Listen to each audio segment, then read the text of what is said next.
नमस्कार दोस्तों, आप सभी का स्वागत है हमारे आदिसागर यूट्यूब चैनल में। श्री शिवाय नमस्तुभयम। दोस्तों, आप सभी लोग जानते हैं कि 1 अक्टूबर 2024 यानी मंगलवार के दिन पितृपक्ष की पड़ रही है दोस्तों। और यह वह मंगलवार है जो पितृपक्ष महीने में पड़ने वाला सबसे बड़ा मंगलवार है, क्योंकि यह पितृपक्ष महीने में पड़ रहा है। और आप सभी लोग जानते हैं कि पितृ पक्ष का महीना 18 सितंबर से शुरू होकर 2 अक्टूबर तक चलेगा। गुरु जी ने कहा कि इस पितृपक्ष महीने का अपना एक अलग महत्व होता है।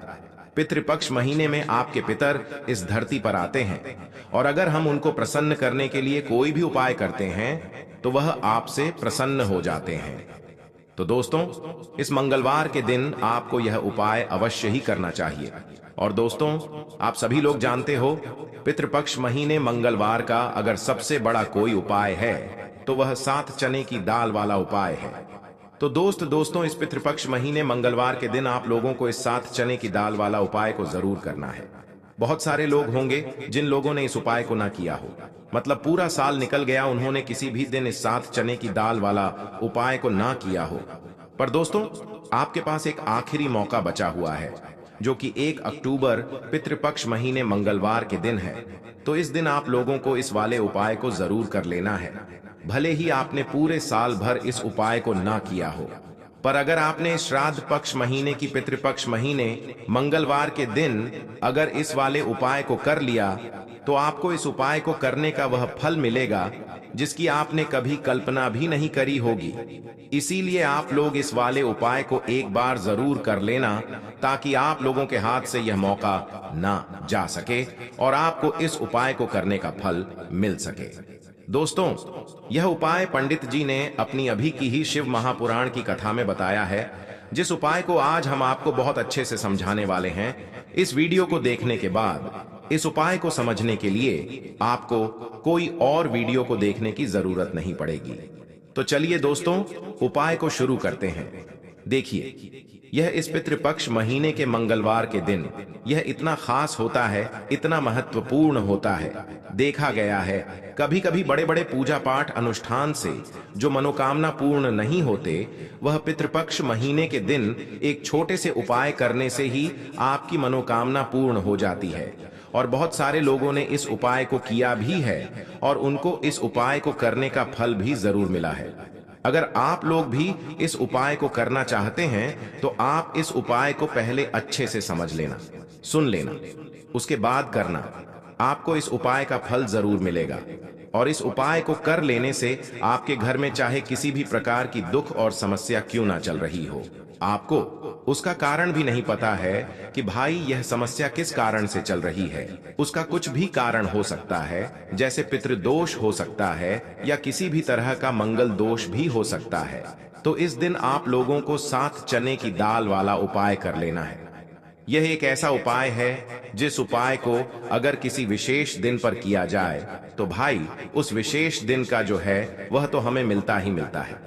पर हमने उस दिन पर इस 7 चने की दाल वाला उपाय को किया है तो हमें उससे भी बड़ा फल मिलता है, और फल बहुत जल्दी मिलता है, क्योंकि आप इस उपाय को बहुत ही बड़े और विशेष दिन पर कर रहे हो। तो चलिए अब उपाय के बारे में बात करते हैं। लेकिन उससे पहले आप लोगों को यह जानना आवश्यक है कि आखिर यह उपाय किस समय करना है, किसको करना है और कैसे करना है। तो चलिए हम आगे आपको वीडियो में एक एक करके बता देते हैं। लेकिन उससे पहले अगर आप लोग हमारे चैनल पर नए हैं तो हमारे चैनल को सब्सक्राइब कर लेना और इस वीडियो को लाइक करके कमेंट बॉक्स में श्री नमस्तुभयम ओम नमः शिवाय जरूर टाइप कर देना। तो दोस्तों, इस 7 चने की दाल वाला उपाय को हमें इस पितृपक्ष महीने के मंगलवार के दिन कैसे करना है, किसको करना है, किस समय करना है और कहां पर करना है, ये सारे सवालों के जवाब आपको इस वीडियो में मिल जाएंगे। और जो ये वीडियो देखेगा भाई, उसको 7 चने की दाल वाला उपाय जरूर करना चाहिए, क्योंकि इस दिन काला तिल का भी बहुत ही बड़ा और विशेष महत्व होता है।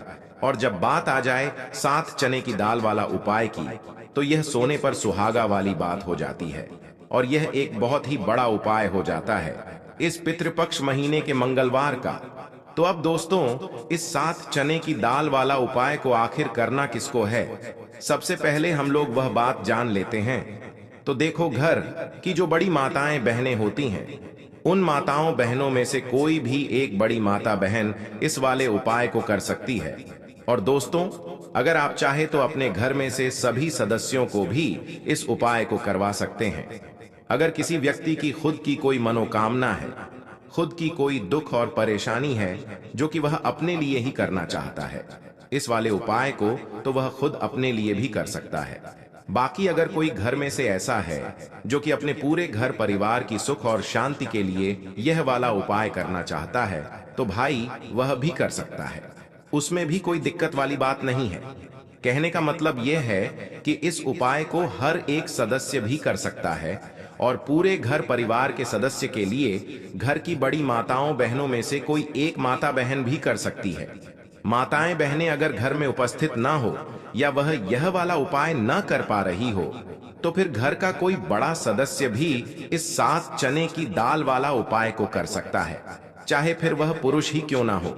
उसमें कोई भी दिक्कत वाली बात नहीं है। उसके बाद में दोस्तों, जो अगला प्रश्न निकल कर आता है वह यह आता है इस उपाय को लेकर कि आखिर इस उपाय को हमें किस समय करना है, सुबह के समय करना है कि शाम के समय करना है। तो देखो, इस वाले उपाय को आप लोग सुबह के समय भी कर सकते हो और शाम के समय प्रदोष काल में भी कर सकते हो। अब अगर आप पूछो कि भाई साहब सबसे उत्तम समय कौन सा रहेगा इसको करने का, तो हम आपसे बस यही कहेंगे कि इस उपाय को आप सुबह के समय करेंगे तो ज्यादा बेहतर होगा। बाकी अगर शाम के समय भी करेंगे तो भी अच्छा होगा, उसमें कोई भी दिक्कत वाली बात नहीं है। तो अब दोस्तों, जो अगली सबसे बड़ी और महत्वपूर्ण बात आती है वह यह आती है कि सुबह अगर हम उपाय को करेंगे तो हमें कितने बजे से ले कितने बजे तक के बीच में करना है, और शाम के समय प्रदोष काल में करेंगे तो हमें कितने बजे से लेकर कितने बजे के बीच में करना है। तो देखो, सुबह जितनी जल्दी हो सके आप उपाय को करने की कोशिश करना। बाकी अगर किसी कारणवश लेट भी हो जाओ, थोड़ी देर भी हो जाए, तो 10 या 11 बजे तक भी आप उपाय कर लेना, पर 12 बजे से ज्यादा देर ही ना हो। ठीक है, इस बात का ध्यान रखना। उसके बाद में दोस्तों, अगर शाम के समय प्रदोष काल की बात करें, प्रदोष काल का जो समय होता है वह शाम के 6 बजे से शुरू हो जाता है। मतलब शाम के 6 बजे से लेकर 7 बजे के बीच का जो समय होता है, यह समय प्रदोष काल का समय होता है। इस उपाय को 7 बजे या 8 बजे के बीच में भी कर सकते हो।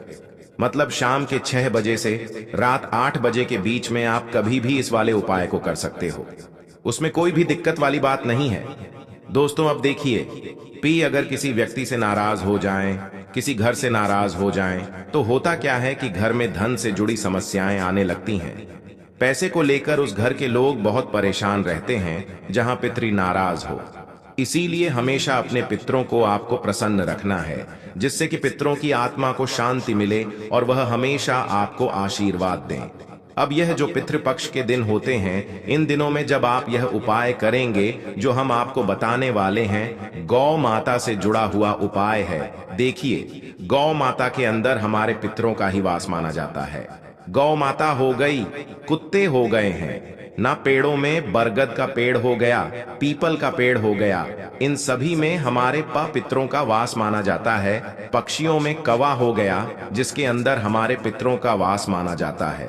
तो ऐसा समझ लीजिए कि जब भी जीवन में दुख बढ़ जाए, कष्ट बढ़ जाए, धन को लेकर आप परेशान रहने लगे, कर्जे जैसी समस्याएं जीवन में बढ़ रही हैं, आपके घर में संतान को लेकर बहुत दुख है, आप अपने घर के लड़ाई झगड़े से परेशान रहते हैं, घर में कोई ना कोई झगड़ा करता ही रहता है, आप सोच सोच कर परेशान रहते हैं कि कैसे घर में शांति आएगी, कैसे से घर में सुख समृद्धि आएगी।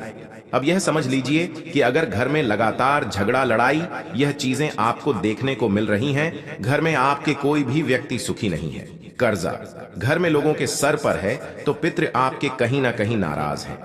देखिए, पितृदोष जब घर में होता है ना, तो ऐसा नहीं कि आपको देखने से पितृदोष दिखेगा, इसका आप अंदाजा लगा सकते हैं घर में होने वाली घटनाओं से। जैसे कि खाना आप खाते हैं या घर का कोई भी सदस्य खाना खाता है, अगर उस खाने में कहीं ना कहीं बाल निकलता है ना, या वह खाना गिर जाता है, खाते खाते तब भी आपके घर में पितृदोष है, यानी पितृ आपके नाराज हैं। साथ ही साथ अचानक से घर में दुर्घटनाएं हो रही हैं, पितृ आपके नाराज हैं। अब जो उपाय आपको बताने वाले हैं, इस उपाय को कर लीजिए। पितृ भी प्रसन्न और धन को लेकर तो कभी आपको परेशान होना ही नहीं पड़ेगा। चलिए बात कर लेते हैं पहला वाला उपाय में, जो कि पितरों को प्रसन्न करने के लिए है और घर में स्थिर लक्ष्मी के वास के लिए। मतलब कभी आपके घर में ऐसा नहीं होगा कि आज पैसा आ रहा है और कल पैसा नहीं आ रहा है।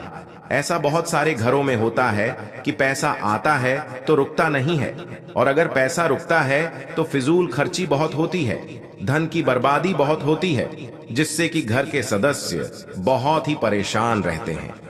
अब ज्यादातर लोग की यह समस्या होती है कि धन की बर्बादी हो रही है और घर में पैसा नहीं रुक रहा है।